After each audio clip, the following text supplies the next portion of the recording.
Hello everyone, welcome to Calculus BC. We're now in lesson number 35. This lesson we're going to talk about improper integrals. There are multiple different types of problems that we're going to look at in this lesson that's going to prompt us to use the improper integrals method. So let's go ahead and get started with the very first one. So the very first example, as you guys can see, are two examples here, is that one of our bounds in our integration is actually positive or negative infinity, which is really hard to do, right? You're actually asking to sum up an expression as it approaches positive or negative infinity. So that's really, really hard to do. Well, we have a solution to that. We can actually find the limit. If we can find the limit of the function as it approaches positive or negative infinity, we can actually find the value of that function. So here's what we need to do, or what I always tend to do. So I'm going to go ahead and write the limit. And so this is always, so the first thing that you know it's an improper integral is when we have infinity or negative infinity in your integration. So I'm going to go ahead and do the limit, and I'm going to do a, and again, choose a random letter here. I'm just going to go through the alphabet. So the first one's going to be a, and then I'll do b and c. So the limit as a approaches. So we want to look at this as a positive infinity. So we want to use positive infinity right here. And then we want to find the integration of 0 now to a. So we want to replace infinity with a, and we want to keep our function as is. And you guys know I haven't changed the problem, because if I were to evaluate this limit using substitution, I get this back, right? So I haven't actually changed the problem whatsoever. So what we can do here is we can actually evaluate our integral. And so we're going to go ahead and do the limit as a approaches infinity. And you want to keep your notation like you would be doing for any limit notation or L'Hopital. And so we're going to evaluate our function. And so I'm going to go ahead and just do a little bracket here. Well, this is the arctangent, right? This is the arctangent problem. And so we want to do the arctangent from 0 to a, And now what we can do, ladies and gentlemen, is we can now plug in our values. Well, we can say that the limit, well, actually, let's do this first. The limit as a approaches infinity of the arctangent of a minus the arctangent of 0. So let's do that first. And then we want to substitute in. So we want to take the limit as a approaches infinity. So we want the inverse tangent function at infinity.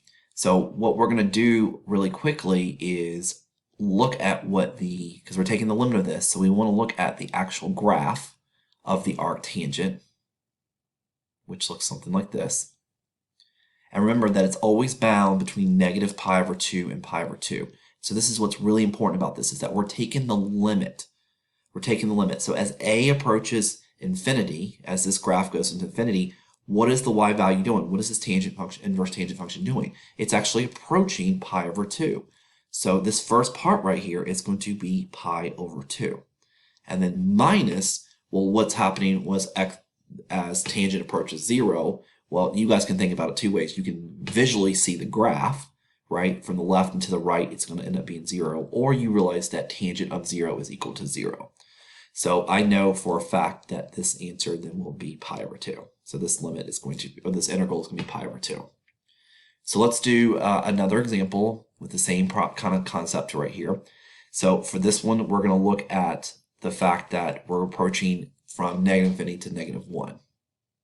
Well, just like before, we know that we're going to use improper integrals here. I'm going to make this now b and do negative infinity. So the first step is actually very straightforward, right? You're just going to add the limit, whatever this is, positive or negative infinity, you're going to plug in there, and you're going to rewrite it like so.